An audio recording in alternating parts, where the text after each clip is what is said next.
Let's speak in English now. Okay. Okay. Yeah. Your own language, so you don't have to like constantly think. I don't know, how do we say this and then how do we say that?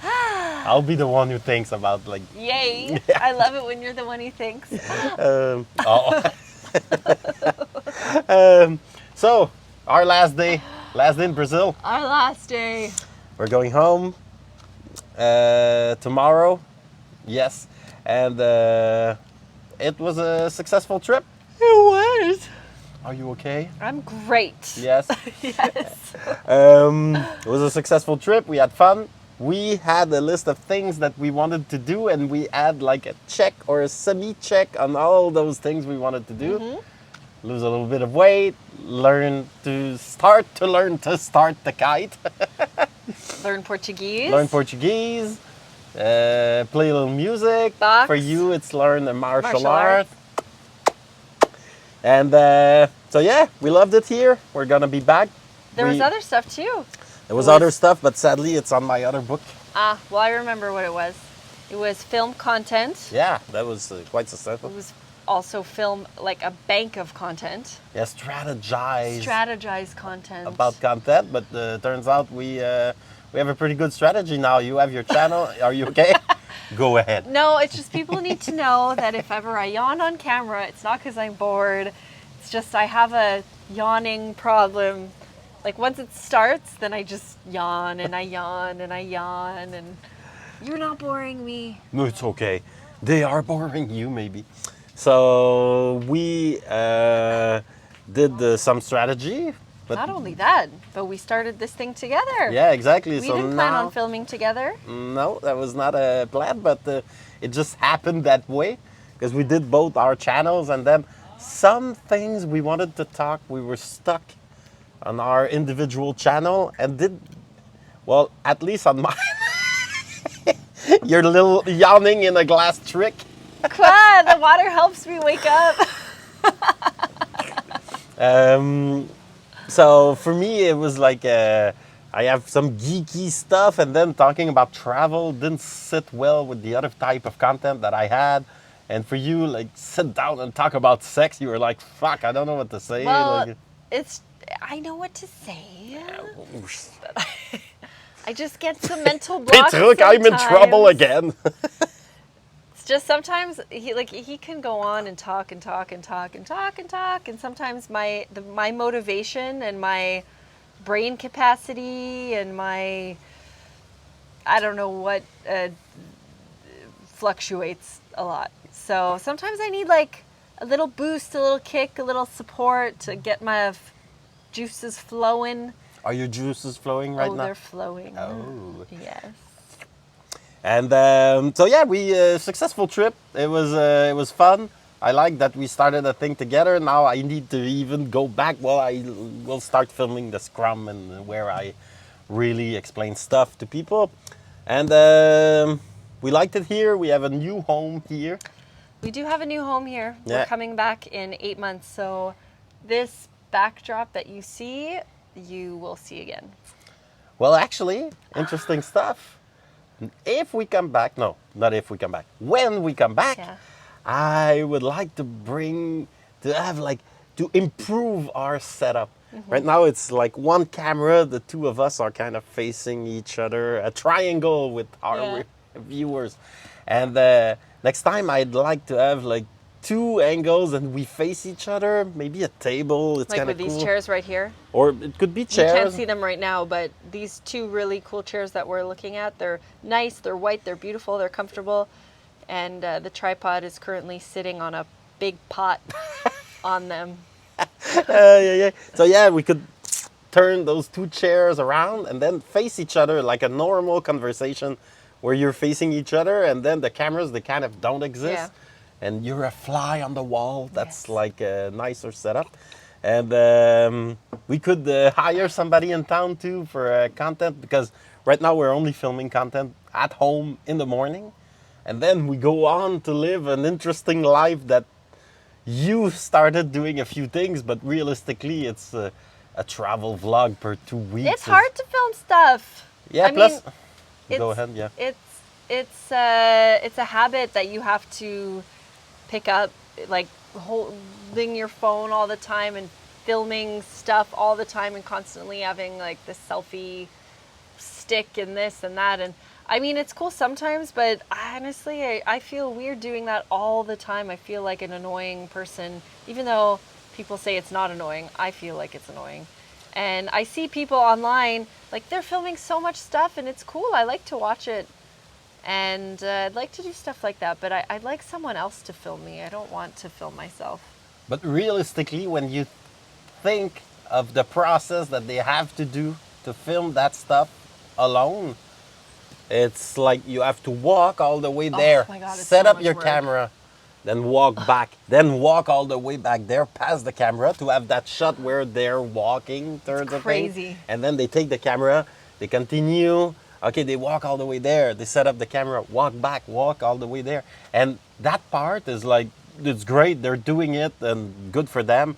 But at that point, I would prefer the Kardashian style. It's just like you live your life. You have a crew that follows you around. They become your friend. They film. You just live your life. That seems better to me. And plus, I mean, when you're doing some kind of sports, there's no way that you can film that. Unless it's hiking, then you can carry your drone around. But so here, there's a lot of people in town looking for jobs and opportunities. Yeah. And we could give like one contract to somebody with some video or geeks.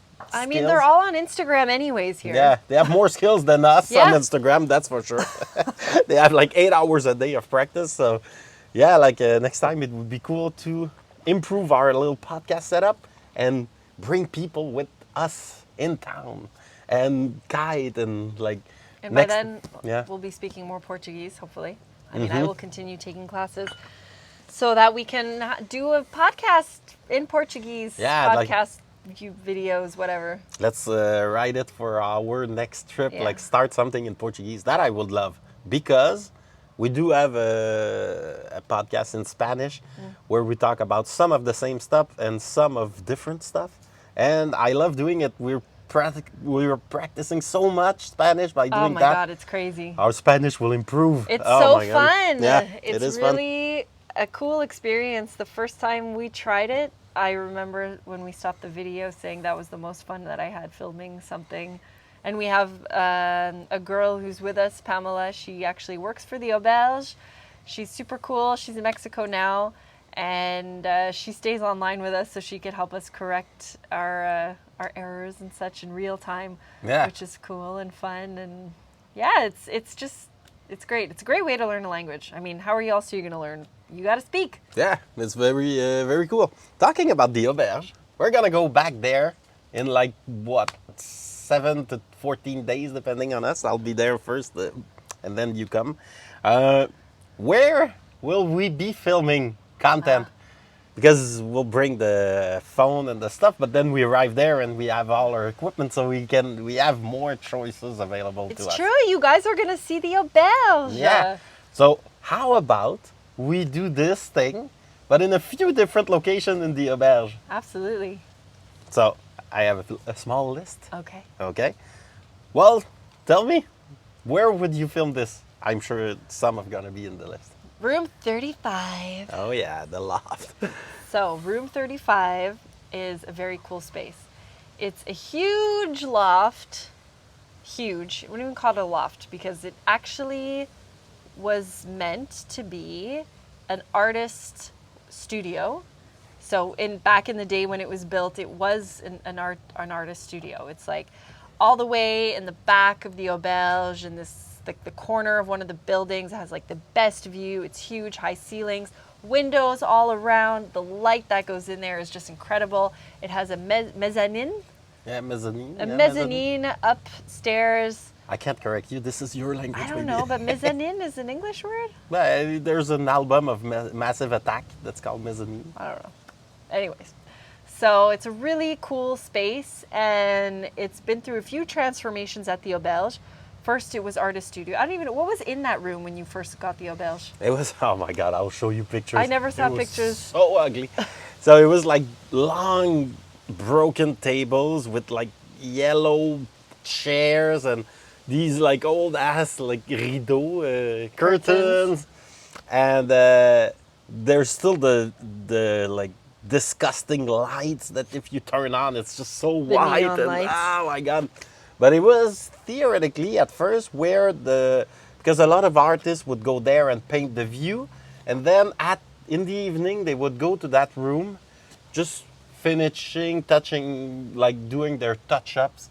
And when it was a bunch of artists who would book the entire weekend, I met one and he would tell me, yeah, we would go there and drink and yeah. touch-ups, but more like drinking and talking. So that was when they were organizing like an event, but most of the time it was empty. It was kind of a co-working for artists. But the furniture was like disgusting and everything. There was no love given to that room at all. Then, when I arrived, I was like, this is where the co-working could be. It's like we'll have the main building for like just the communal spaces, communal kitchen, communal everything, and we can have a co-working all the way back there. That's what we did. So we removed all the ugly furniture. Marine Cicero were there back in the day, so they painted the ugly walls, and then Cicero did some murals, and it's like black and white, so it's kind of similar to what the Gab Cafe was back in the day, and it has some of the same furniture. We moved everything. Then we received the group for a week who came to help and give some time. And I realized what a mistake I did by putting a communal space all the way in the back and like alone without unsupervised. The party would just like never stop during this entire week in that room because it was just like unsupervised and bring your own alcohol, bring your own food, bring your own whatever. We would arrive in the morning. It was all alcohol and trash because we don't have the same people as they used to have back in the Auberge. And I gotta say that most of the time it's going great, but there's some things that you don't press on. And an unsupervised great room next to other rooms is like, that's a mistake. So when I saw that, I always have my same, like, it's the same in my toolbox. It's like, we have a problem with a room. Let's turn it, like, we have a problem with a space. Let's turn it into a room or a dorm. So we had a choice, like a room or a dorm. And it was like, well, let's do a room. It's easier at first. And I don't want to, like, hear about noise in that room ever again. And we turned it into a kind of a loft, big ass space with like a king bed, some furniture. That's it. We just raided IKEA one afternoon. Yeah, exactly. And I gotta say that it's very cool. It's a great space. Yeah, I love that space. Sleeping in it is nice, and filming especially is really fun. Yeah, it has cool sound, like quiet. nice windows, so the light that comes in is perfect. Yeah. So we'll be filming in room 35. Where else? The communal space. Oh yeah, next to the fireplace. Yeah. So that'll be interesting. Yeah, we have like this. It was the restaurant back then, and when we arrived, we just closed the restaurant, turned this into a communal kitchen, and the whole space where it was the salle à manger, like the dining room. We just removed a bunch of tables and then added couches and such, and all the stuff that was from the co-working in Montreal, and then that was moved in the room 35, got moved there. So we have a few different ways of sitting down, and a big ass fireplace. And in the winter, it's really cool. So nice. Yeah. In the winter, especially because it's quiet at the Auberge, so there's not a lot of people compared to the summer, which is just like, if you work there, hanging out in the communal space in the summer is not always fun because most of the time you just want to get away from people. But in the winter, not a lot of people. It's mostly the staff, really, and a few clients. And it's cozy, it's warm, we play some music, there might be a little jam session. There's always apéro, which is, around like after work, 5, 6 o'clock, little like snacks, a little like wine or beer, and we just like chill and talk, and it's so nice. And we have the windows, so you get to see like the beautiful view, and it's nice. Yeah, that's actually like we're gonna bring our stuff there, and we can set up a few lights, and we do a fire. It's gonna be cool. That's actually something that I've been thinking on how to do, is film ourselves in the view. Like, how could we see the view and see ourselves? It's quite hard Because of because the light? the light, you're Yeah. then if you see a view, you're all like you'll have shadows and such. The only way that I can think of that we could succeed is going outside.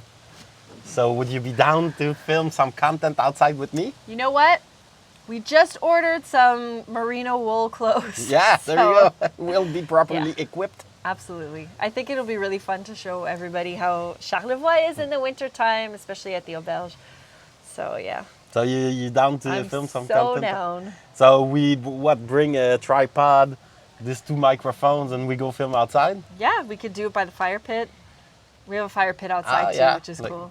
Or the yeah. little rock. No, the rocking chairs are facing the view. No, I would go to the Belvedere? Yeah, the Belvedere. Ah, yeah, That's that a- would be so fun. It's a nice view, and we just set it up, and that's Yeah. it. It's we see the view, and we'll see ourselves. And if we choose the proper timing of the day, about 4. Well, we'll choose a proper timing so we have the Yeah. face like not too dark. Yeah. And that would be cool. Down. So, down? Perfect. So now we have 35 fireplace outside. Tiny house. Tiny houses. So we have 2 tiny houses at the Auberge, and we're gonna get more. Right now they're always booked more or less. So if you want to go there, be quick because it's booking fast for the next weeks and months. But we have 2 tiny houses, and they're right like facing the view, the incredible view of the river and everything. One wall is like a big window, so Yeah. you can't miss the view. It's right there. And that was where I started this YouTube Yes. thing last year. If you talking. find him online, you'll find all his old videos, unless you put No, them as not- unlisted. No, They're still live? They're still live, but they're in French, and they talk about science and stuff. So it's very niche. But they're still there in French, and I have no English content. But I'll be filming too, so I'll film some content. So we can just go with a tripod and a phone, and that's it. Like film some content there. So let's do it. The spa. Yeah, the spa would be cool. The spa has the view too, The spa's the view. and We the could- parking lot. Forget the parking lot. Like when you have a view in life, you never have like 100% of view. There's always stuff, like there's grass here, a little ugly thing there, but our brain just focuses on the nice things. So. That's true. It's a beautiful view. Yeah, there you go. I don't know about the sound in the spa though. Like, Does it still make noise when the jets are off? there's a Pump. yes, exactly. There's a pump. Perfect. So the spa, I'm not so sure because there's a pump, and now there's a minimal jet that I don't know if we can turn off. I don't know if it would ruin the experience because supposedly on YouTube people will forgive you for a shitty image, but they will not forgive you for a shitty audio, and I do agree with that because most of the time when I listen to people talking, I'm not like focusing on what Yeah. it looks like. It's just somebody talking. I put it on a tab and then I continue doing my other stuff that I was doing on another tab. So the spa, question mark. The commercial kitchen, that's your realm. Oh yes. The Olives and Orgasm kitchen. So the Auberge in the main building used to have a restaurant, and it closed for a couple of years, and then before Gab bought it. No, it was open all the way till I bought it. Never mind then. But when Gab bought it, he did not open the restaurant, closed the restaurant, and turned, like you said, that whole space into a communal space with a communal kitchen, which is not the commercial kitchen. So there's a little kitchen in the communal space, and then in the back there's the commercial kitchen, which is right now our like staff. It's been our staff kitchen since we opened. And it's a really cool space. I mean, it's an industrial kitchen, so like cooking in there is so much fun, especially when you have like your friends or the staff around. Like, it's cool, it's fun. We play music, and it's big, and it's just like a cool place to hang out in too. And yeah, so I'm really excited to film some stuff in there. I have one video on my page on Olives and Orgasms where I was trying to practice like talking and cooking at the same time. That was one of my earlier videos where I was practicing that skill.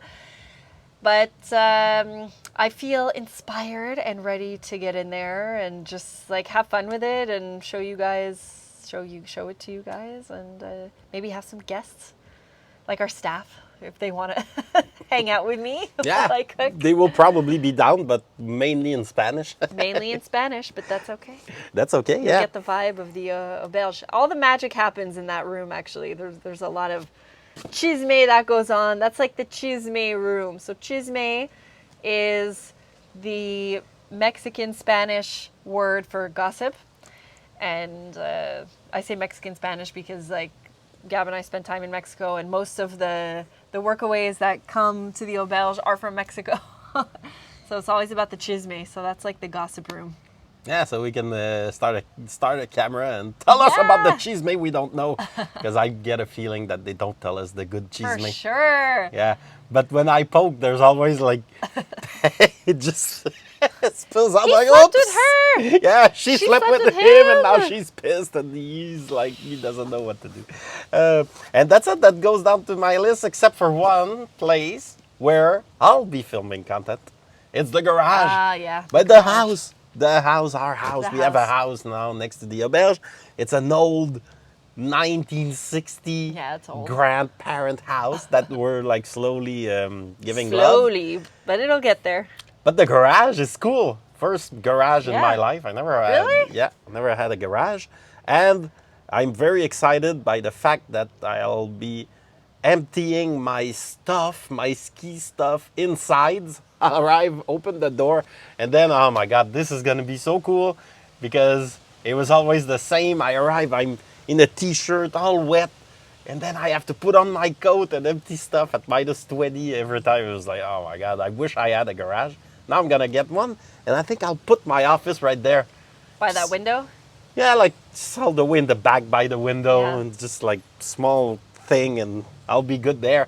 And so maybe I'll invite you on my show, I should be so lucky. the garage show. It's a cool space. Yeah. We hung out there a lot in the summer when we first got it, and we brought the barbecue there because there's a balcony on the back, but it doesn't have a cover. So when it rained and we still wanted to barbecue, we're like, let's just move it to the garage, and then it never moved after that. Yeah. And we hung up lights and had little like garage parties, and that's where we would spend time in the summer, or like the staff too would come to like get away from the Auberge, even though it's right next to it.